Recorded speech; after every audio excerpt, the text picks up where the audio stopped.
સુરત જિલ્લાના કડોદરા ખાતે ગત સપ્ટેમ્બર માસમાં અપહરણ વિથ હત્યાના બનાવમાં પ્રજાનો ફરી એકવાર રોષ સામે આવ્યો છે।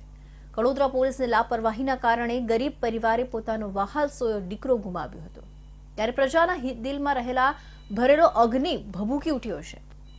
લોકોએ આરોપીના ઘર સામે દેખાવો કરી બાઇક સળગાવતા સુરત જિલ્લા પોલીસ દોડતી થઈ હતી। સુરત જિલ્લાના કડોદરા ખાતે ગત 8 સપ્ટેમ્બરના રોજ 12 વર્ષીય કિશોરનું અપહરણ બાદ હત્યાનો મામલો હજુ શમ્યો નથી।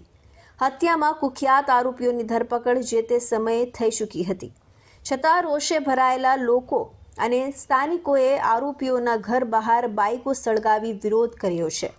કડોદરા પોલીસની લાપરવાહીના કારણે ગરીબ પરિવારે પોતાનો વહાલસોયો બાળકનો જીવ ગુમાવ્યો હતો અને અપહરણ બાદ અપહરણકર્તાઓ સોનુ, મોનુ અને તેના સાગરીતોએ 12 વર્ષીય બાળકની હત્યા કરી નાખી હતી, જે ઘટનાથી સુરત જિલ્લામાં ચકચાર મચી જવા પામી હતી।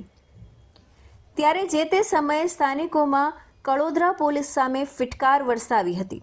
જો કે ગણતરીના દિવસોમાં જ સુરત ગ્રામ્ય પોલીસે કુખ્યાત સોનુ, મોનુની ધરપકડ કરી લીધી હતી। હાલ બંને આરોપીઓ તેઓના સાગરીતો સાથે જેલના સળિયા પાછળ બંધ છે, પરંતુ ઘટનાને 3 માસ બાદ પણ આરોપીઓ સામે સ્થાનિકોનો રોષ હજુ શમવાનું નામ લેતો નથી। ત્યારે આરોપીઓના ઘર બહાર મૂકેલ વાહનો સ્થાનિકો તેમજ લોકટોળાએ સળગાવ્યા હતા, તેમજ સળગાવેલા વાહનોના ટાયરો પણ બહાર કાઢીને આરોપીના ઘરમાં નાખી આગ ચંપી કરવાનો પ્રયાસ કર્યો હતો। જોકે સ્થાનિકોનો રોષ પારખીને કડોદરા પોલીસનો કાફલો પણ ઘટના સ્થળે પહોંચી ગયો હતો। જે સપ્ટેમ્બર મહિનામાં 12 વર્ષીય બાળકનું જે મર્ડર થયેલ એ આરોપીનું ઘર પણ ત્યાં છે અને એ મરણ જનાર બાળક પણ એ જ સોસાયટીમાં રહે છે।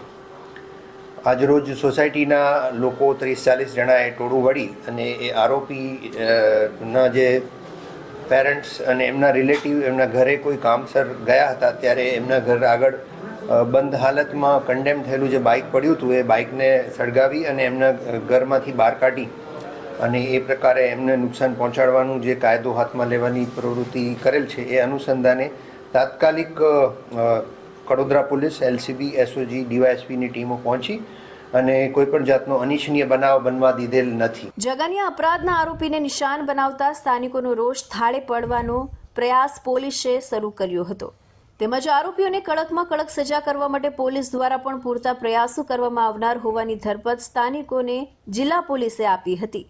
હાલ સમગ્ર વિસ્તારમાં ગ્રામ્ય પોલીસે ચુસ્ત પોલીસ બંદોબસ્ત મૂકી દીધો છે।